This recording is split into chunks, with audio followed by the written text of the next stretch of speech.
Jadi kondisi umat Islam di Indonesia sekarang ini menjadi umat yang diarahkan, diatur dengan nilai-nilai Dajjal, sistem Dajjal itu sudah mulai tertata. Ini yang paling berbahaya. Karena apa? Oknum-oknum itu mengharapkan apa? Indonesia kaya tumpeng, kira-kira bisa dibagi. Relakah negerimu terpecah belah? Jawab yang keras. Jadi kita hidup sekarang ini pada periodisasi sejarah yang dimana dipenuhi penguasa-penguasa diktator, penguasa yang memaksakan kehendak bagi rakyatnya. Dan itu sudah terjadi di Indonesia, sudah terjadi. Segala macam bentuk kesyirikan, kebid'ahan, kemungkaran, ketidakadilan, kezaliman, kesewenang-wenangan, kebobrokan moral di mana antum hidup sekarang ini. Tolong jaga tutur mulut kita, tutur omongan kita, telinga kita, mata kita. Jangan sampai memberikan celah-celah kepada oknum-oknum manusia yang akan menghancurkan umat Islam, khususnya umat beragama pada umumnya, akan menghancurkan Indonesia.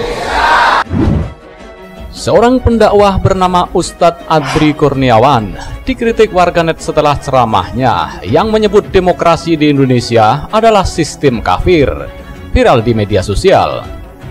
Pada ceramahnya, Andri menyampaikan pendapatnya bahwa sistem di berbagai negara, termasuk Indonesia, sudah mulai tertata dengan sistem Dajjal. Berbagai lini kehidupan umat manusia sekarang ini diatur dengan nilai-nilai Dajjal, sistem Dajjal.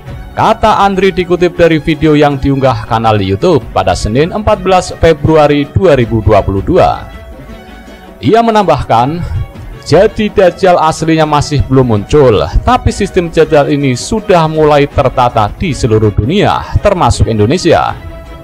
Kemudian, Andri kembali menjelaskan tentang aspek kepercayaan yang termasuk dalam sistem Dajjal. Dia mengatakan, coba kita lihat dalam aspek akidah yang sering bermunculan. One world religion, satu agama dunia, yaitu pluralisme agama, satu keyakinan yang menganggap semua agama sama, ini sistem Dajjal. Tak hanya membahas tentang sistem Dajjal, Andri juga mengutarakan pendapatnya tentang sistem politik Indonesia yang dinilai sebagai sistem politik kafir. Bahkan dalam aspek politik, kita dipaksa untuk menerima sistem kafir, yaitu demokrasi liberal, ungkapnya. Andri melanjutkan, padahal jati diri bangsa Indonesia sejak awal pasca proklamasi menjadikan musyawarah untuk mencapai mufakat, iya kan? Itu sudah jati diri bangsa Indonesia. Tapi sekarang bangsa Indonesia dipaksa untuk menerima sistem kafir, yaitu demokrasi liberal. Ceramah Andri tersebut kemudian tersebar di media sosial dan mendapat kritikan pedas dari netizen. Pemilik akun Twitter @dimaselagi menyisipkan sebuah link berita tentang Andri yang menyebut Indonesia dipaksa untuk menerima sistem kafir. Sambil mengunggah berita tersebut, @dimaselagi menulis, kalau nggak sepaham dengan alam demokrasi Indonesia, silahkan angkat kaki dari negeri ini, paham Trun? Netizen juga menunjukkan berbagai reaksi saat melihat cuitan @dimaselagi tersebut. Dajjal seperti ini harusnya diproses hukum, jangan dibiarkan karena bisa menghasut masyarakat awam. Berbahaya @polri, tidak perlu ragu lagi karena dia tokoh agama. Kami yang waras masih banyak yang mendukung Polri dalam menegakkan hukum kepada mereka pelanggar hukum, apapun statusnya, kata @ellen. Banyak bacot, silahkan tinggalkan Indonesia, pinta @danar. Kayak bisa ngabacot saja, dia kalau bukan di negara demokrasi, ujar @s_miss. Tidak ada sistem paksaan dalam kehidupan berbangsa bernegara, hanya harus mentaati undang-undang atau peraturan yang berlaku sebagai warga negara. Kalau Anda merasa tidak cocok, silahkan pergi, jelas @srianto94638. Jangan tunggu diusir paksa, balas @roya_korea. Seni budaya luhur seperti wayang dipermasalahkan, pemaksaan, busana tertentu, penghinaan pada pahlawan, bahkan founding father juga belakangan bermunculan. Ada lagi ini, kata @aiman judaku. Selain itu masih banyak alasan yang ditulis oleh netizen untuk menanggapi ceramah Adri Kurniawan. Bahkan terakhir Presiden Cina Xi Jinping meminta untuk menghadapi umat Islam, hadapi dengan hard power, kekuatan fisik.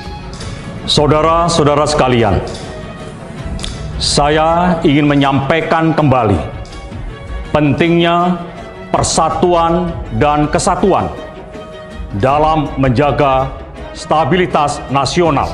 Komisi Fatwa Majelis Ulama seluruh Indonesia kumpul di Pondok Pesantren atau Hidayah Tegal. Waktu itu Ketua Majelis Ulamanya Profesor Din Samsudin. Keluar fatwa. Pasca pertemuan itu, Komisi Fatwa seluruh ulama seluruh Indonesia, Profesor Din dipanggil ke istana dan diancam kalau fatwa ini disosialisasikan di seluruh Indonesia, beliau akan menggerakkan TNI Polri untuk menghabisi ulama di Indonesia.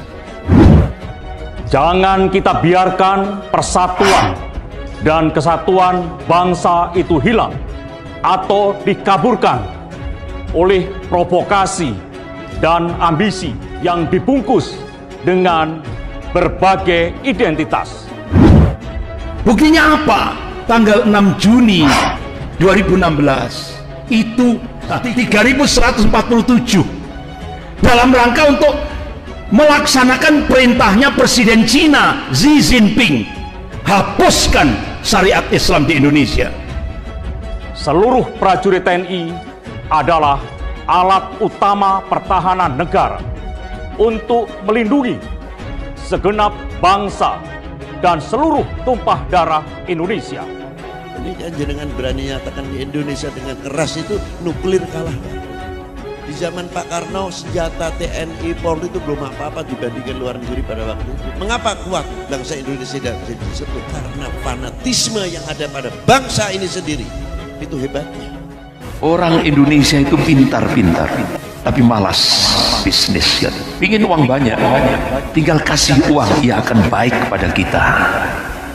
Jadi strateginya Cina terhadap pejabat-pejabat di Indonesia, kasih min amplopi bin fulus. Bangkrutlah orang yang setiap saat merasa nyaman dengan kezolimannya, merasa nyaman dengan fitnah-fitnahnya, merasa nyaman dengan ketololannya. Jadi pejabat-pejabat kita undang makan mereka, kasih angpau. Dia butuh uang untuk anaknya sekolah, kasih.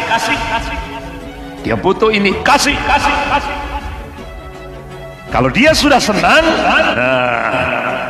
kita minta apa pasti akan dibantu.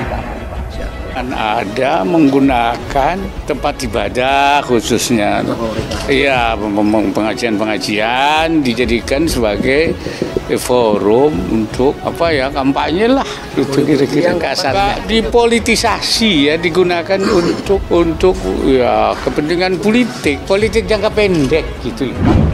Sekarang bangsa Indonesia kita dipaksa untuk menerima sistem kafir, yaitu demokrasi liberal, sehingga rusak semua tatanan nilai-nilai kehidupan berbangsa dan bernegara. Isi ngobok-ngobok, ben ora percaya karo pemerintah, ben ora percaya karo ulama, dengan pemerintahnya tidak percaya.